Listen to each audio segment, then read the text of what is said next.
So why is it Tulsi time? Well, we're going to talk about Representative Tulsi Gabbard again. And this is a very weird article from the Washington Post. So let me just bring in some context. As you all know, yesterday, live in the studio, we actually had Nico House, the host of Mi Casa Tu Casa and founder of Just Inform, in our studio. We were talking about Politicon. And after the show, myself, Daniel, Paul, and Eric, we hanged out with Nico House and had a few drinks. Great guy to talk to. Nico, come back anytime you want. But, as the evening was going on, I was actually asking him about the Tulsi Gabbard campaign. And, we talked about Iowa and how Tulsi Gabbard actually has a large presence there, and that there are a lot of people talking about Representative Tulsi Gabbard and seeing a lot of her signs there. And I'm thinking, okay, that's great. We're seeing something actually happen here. And I also see another super chat, Cassie Lloyd. Oh my God! Testing your super chat, hashtag Bernie or Bust. Listen, we are very grateful for all of your support. You guys are really making this channel happen, and I'm just humbled by everything that's happening with the growth of this channel. Thanks, Kathy. Thank you so much, Cassie. Long-time supporter, Kathy. This is Kathy. Kathy Lloyd. Thank you so much. Yes.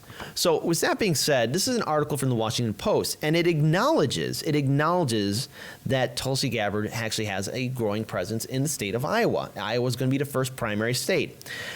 Tulsi Gabbard supporters don't just see a sign, they see many in Iowa. And the people that the Washington Post interviews, the youngest person so far, that they mentioned by age is 41 years old. The others are 53 and 75, but it's very interesting how they portray Tulsi Gabbard supporters. Michael Hunt pledged to support a presidential candidate, started with a sign, not a mystic apparition from above, but an actual billboard on Eisenhower Avenue in Mason City, where he saw the face and name in bright red letters, Tulsi. Let's not kid around. I thought she was attractive, so I looked her up on Facebook. And Hunt, a 53-year-old service technician, that led him to learn about Representative Tulsi Gabbard's anti-war stance, her military experience, and more recently, her public spat with 2016 presidential nominee Hillary Clinton. I'm sorry, I don't believe she was a legitimate candidate. That's just my perspective, my point of view, and I'm pretty sure there's other progressive channels that have a much more harsher view than I do. Daniel, real quick. I just wanted to say that man has a very unfortunate name. Yeah. So Tulsi comes out with her message of peace, sitting around and talking to people like adults and sitting at the table with everyone, Hunt said. I have a 17-year-old son, and he's never seen a year of peace. A different type of vibe. What does Tulsi Gabbard's 2020 run say about America? While the top-tier presidential candidates is building robust operations with field offices and strategists in Iowa to boost poll numbers and build momentum, Tulsi Gabbard's campaign is banking on something a little different. Basically posting signs in major parts of the states. Gabbard's image is more visible than any other Democratic candidate. There are billboards along highways, and they appear near the Walmart in Mason City, over the Pueblo Viejo restaurant in Des Moines. There are yard signs placed on homes with peeling paint, overflowing trash, and windows covered in cardboard. Interesting how they're describing this. Why? Maybe they're not really talking about the impacts of neoliberalism. There are signs in the yards near the state's fairgrounds, including one surrounded by Halloween-ready graveyard and cardboard tombstones and cobwebs. And it's interesting enough that the article then goes on to describe Tulsi Gabbard's supporters.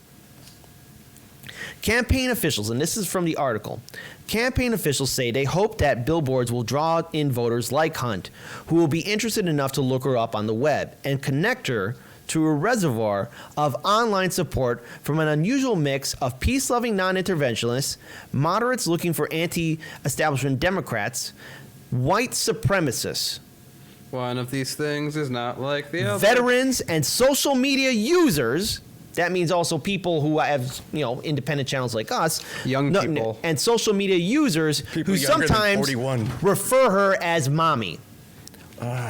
Okay, white supremacists and then social media users who call her mommy. That's Tulsi Gabbard supporters, because if you haven't been paying attention, we've been following her campaign, and the people at her events are people just like you and me.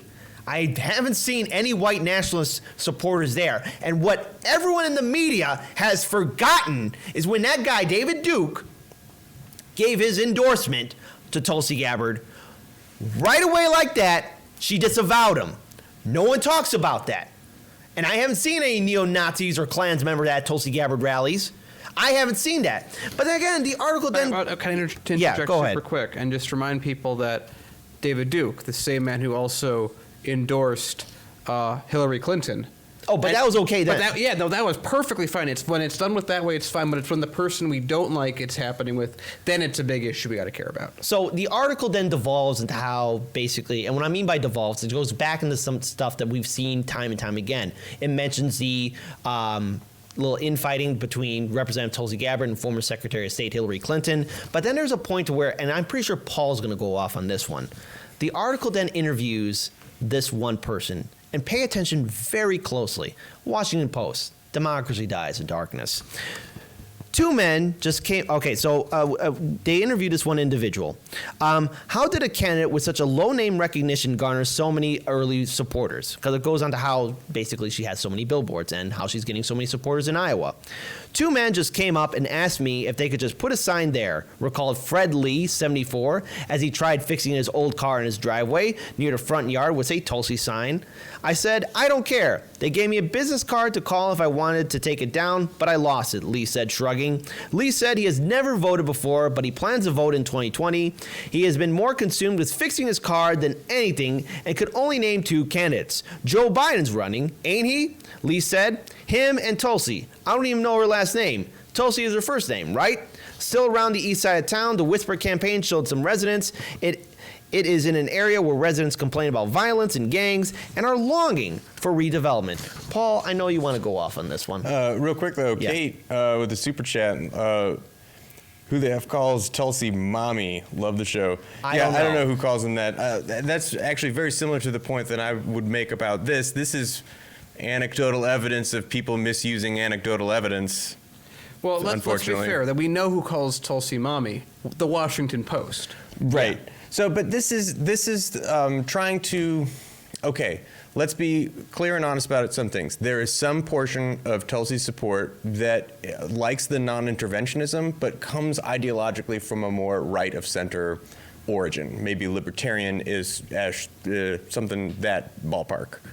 And that's what they're trying to play up here as a negative, right? Because if it was, you know, the first article we covered, which is, hey, we've got a, you know, the fresh strategy, everyone, let's get the centrists and the right-wingers on our side and we'll have more votes.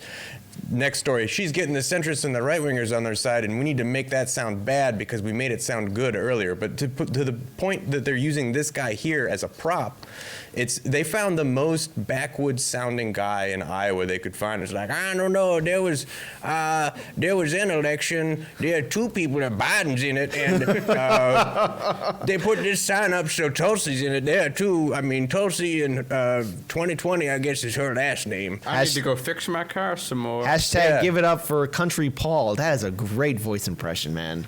Awesome. No, Paul said he wasn't going to do it. And then I did like, it. No, But- that was good. I like that. but Keep hold doing on, that. hold Do that on. more. You did No. it perfect. Hold on. 10 out of 10. 10 out of 10. There's more, though. There's more into this.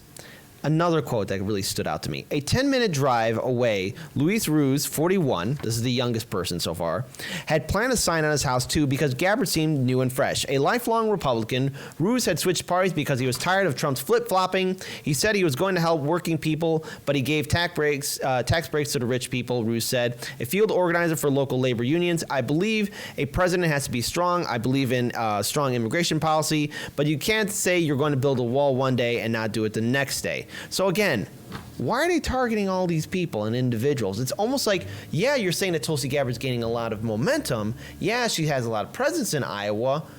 But why are you painting her supporters into something that they're not? Or you're going after a very small, significant group. You're really stretching it here. Daniel. So, if I'm not mistaken, and I've hallucinated the last decade, haven't they been saying that we need a candidate who can get the voters that Obama lost, the people that were these forgotten men in the country who voted for Trump, and we need them. We need a candidate. If we have one candidate we get in the general, it has to be one that can flip Trump supporters to Democrat. Now that Tulsi gets those exact same people, well, Tulsi's just a right-winger. She is this, that, or the other. Negative. It's almost as if the argument they make never really means anything except to make a point that they're trying to push to get an agenda that has nothing to do with what they're actually saying forward. And it just so happens that most of the time, doing what they say will get the candidate that's going to win. But this time, it's a candidate they don't want to win. So the thing that they have told everyone for years that is an essential quality of a candidate is now a detrimental thing that we have to be on the lookout for. All right, Paul. So this is, I would say it's an ironic thing, but I always misuse that word, so I'm just going to say it's a weird thing. It's a copper thing. Sure. I got it. It's terrible, terrible. Okay, so think back a few years, and it was Republican strategists who were telling the Republican Party, hey, you've got to go after Latino voters. You've got to go after the Hispanic community. You can't keep vilifying this people group because there's really a lot of confluence there, right? You can really get this voting bloc on board if you just drop some of this anti-immigration stuff that really doesn't necessarily jive with the rest of your policy plan anyway. But in the Democrat case, right, it's, hey, you should really try and go get the labor bloc, the working bloc that is what you're supposed to do. Like, you're supposed to be the labor opposition party, and we need to, it's opposites, right? Hey, Republicans, maybe you should grab the people that you kind of ideologically don't want to grab because they would work really well in your party and it could be a good voting bloc. Consequently, hey, labor, workers' rights, union-supporting Democratic Party, why don't you grab the people you're supposed to be getting? Because for the last, again, 40-ish years, they've just decided that they're on team companies and the workers don't matter anymore. Yeah. And they need to be reminded of that. It's just weird that it's opposite. Right. And so now just remember, again, this is the Washington Post. Now, the thing is, talking to Nico House, yeah, Tulsi Gabbard is growing a presence. But looking at the way corporate media is now portraying Tulsi Gabbard, and not to mention other progressives, independents, Senator Bernie Sanders, it's quite clear that media wants to portray supporters of these said candidates in a different light and something that's negative. But we do have Just very quick. real quick. All right, Daniel. So this just goes into kind of what Paul was building on a different way. So we have obviously the disgusting stereotype that it's like, Mexicans are stealing our jobs, but there's also the stereotype that Mexicans are lazy. Two contradictory things that don't work together. It's so absurd that you just made me realize that the Republicans actually have, they don't really have it now, but they had an opportunity with the Democratic Party being as terrible as it is right now. They had an option to really sweep a huge amount of the Latino vote, get it on their side, and actually grow their base and shrink the Democratic base, but they didn't. And again, the only reason they still won is the Democrats are so useless at what they do, and they're so stuck trying to appease the upper management and get their maxed out contributions that they've missed the entire point of why their party used to be powerful.